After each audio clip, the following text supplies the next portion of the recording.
Hi, this is Rachel Ghiazza, and you're listening to In Her Words.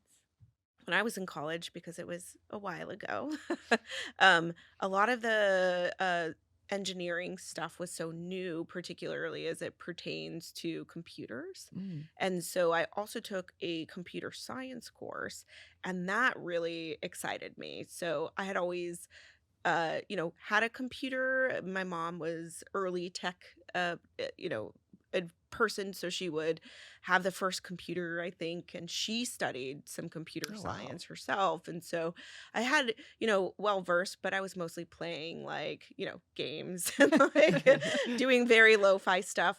And so when I took the computer science course, it just really connected in my brain. So I started down a path of how can I actually use some of this ethics that I really like, a bit of sociology, computer science, and then marry that with business. At the time, there wasn't really this idea that they have now of like a product leader. Mm. There that was not a field that existed. So was looking at computer science, business, information systems, and so came out of undergrad with that degree and thought I would really stay in tech and Mm. Mhm. science and engineering. My first couple jobs, so when I was in college, I was a programmer at NOAA, which is the National Oceanic and Atmospheric Oh my Association. They gosh. have a great app that I use A every great day. and I went to Boulder, Colorado for undergrad, and they actually have a big operation in Boulder, and they have one of the atomic clocks there. So it was kind of cool to That's like That's really go awesome. cool. and then when I graduated undergrad, I was doing tech. So I was Mhm. programming, but in a business way. So I was doing a lot of SQL and a lot of analytics and data Mhm. and accessing like big databases and writing JavaScript in Excel to help me like process data faster. And I loved it. I thought it was just a really interesting way to connect to the business and problem solving and strategy and data. Um, so I really, thought this would be more of what I did for more time. Yeah.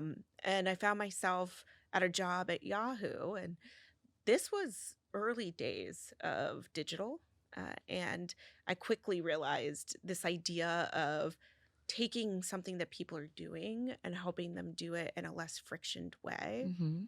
was something that I got really excited and passionate about. And so it was during my time at Yahoo that I decided to go back and get a second degree, studying, more business and law, and seeing if I could use what I learned in technology and start to transition it to strategy and business in a more profound way. Um, Did you find in those early days of Yahoo, were you able to was it less siloed? Were the, like, departments and divisions able to flow through a little bit more now that, when it wasn't so huge? Yeah, and it was able to flow through a little bit more, and I think also the culture of tech at that time was What not year what what year was that? oh gosh, that must have been like Like, was this pre two? 2000. Oh, wow, Okay, okay. okay, Yeah. okay. And at that time, the most people you kind of went to work, you went to an office Yeah. building, you sat at your cubicle and you Mhm. did your stuff, and Yahoo and those tech giants at the time were just starting, Yeah. and they were creating a culture of work can be play. Right. And I think that was incredibly exciting. And it gave you an opportunity to do what you loved, but also, if this thing they were working on seemed interesting, you could go work on that. That's really cool. It was more of a family. It Mhm. didn't seem as hierarchical. You would Yeah. see like the CEO of the company in a cube, just like you sat in. Did you find it really competitive back then? I don't recall it being Okay. super I competitive. feel like now it's so competitive, and it's from a recruitment standpoint, from a tech standpoint, Moore's Law and so forth, that I would be curious. I remember working with incredibly talented people who were equally passionate about what we were doing. I think the one thing I do remember is that I was almost always the only woman, Mm. almost always. Yeah. So on my first team there, it was all men except for me and the executive assistant Oh, wow. of my boss. Oh, So wow. I Okay. remember that very clearly. Uh-huh. But everybody was supportive.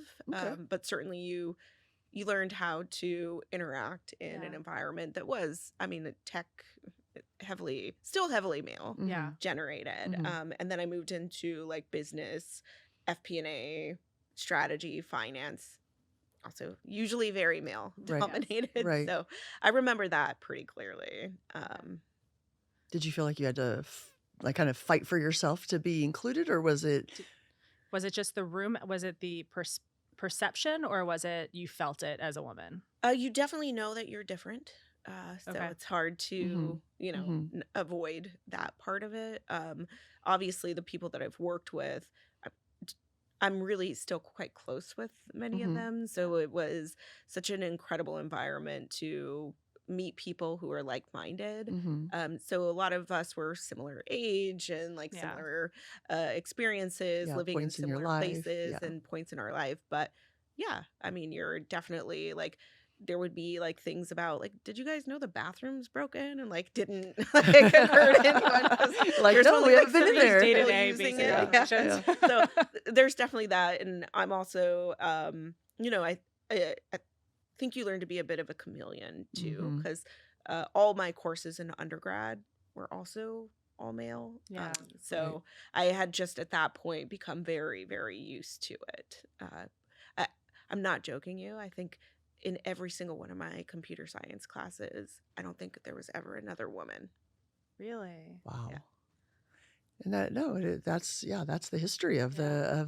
the industry or of that sector, that it really wasn't, and not encouraged. And The not, fact that I'm still thinking about your mom being, I mean, that's really, that was That's a that's game changer. yeah, Yeah. exactly, that your mom was in tech and had a computer and was interested in that era, and it's not that long ago, but I know. right?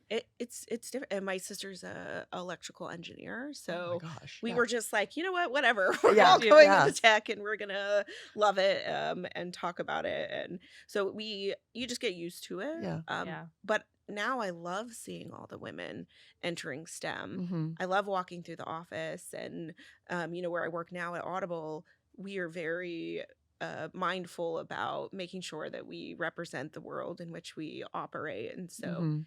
you don't really see that. Sure, there's still more men in those Yeah. fields, but you see a lot more balance now, both in terms of gender and other backgrounds. I love the idea that you, as you or loving tech and loving business and loving ethics and using all those, how do you still feel as your career moved on that you still touched on all of those pieces? They still informed how you worked and how you structure your companies? I 100% feel that way as I moved more into the content side. Mhm. Sometimes I think to myself, wow, people who do this job without that Yeah. foundation, incredible, Mhm. because you have to be able to go and talk to your finance partners, your CFOs, find a common language, understand what they're looking Yeah. for and why.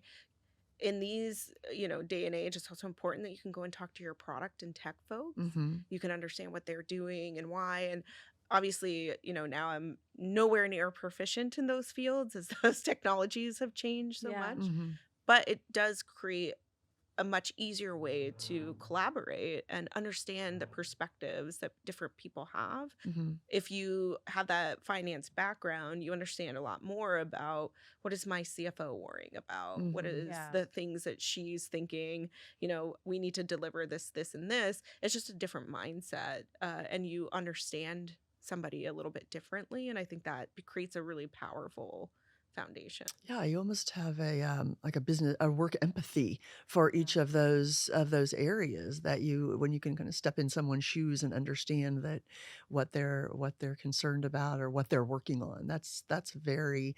I have this visual in my head of everyone's right brain or left brain, and your whole brain is going with the creativity and the business and tech side. It's very valuable. Yeah, and I always thought I was more like, you know, tech data brain, and then I realized somewhere in my career that I'm actually not those things. I'm much more of a creative brain. And then where I fell into programming, I think I fell in love with it because it was very creative. Yeah. Yeah, There's yeah, no two people code the same way. right. It is telling a story. It's just a Hmm. different way of doing it. And so that was a realization for me is I think if you're proficient in something, you think that that's, what you're supposed to do. Yeah. You don't always take a beat to figure out, but what am I passionate about? Mhm. Like, what is the thing that brings me joy?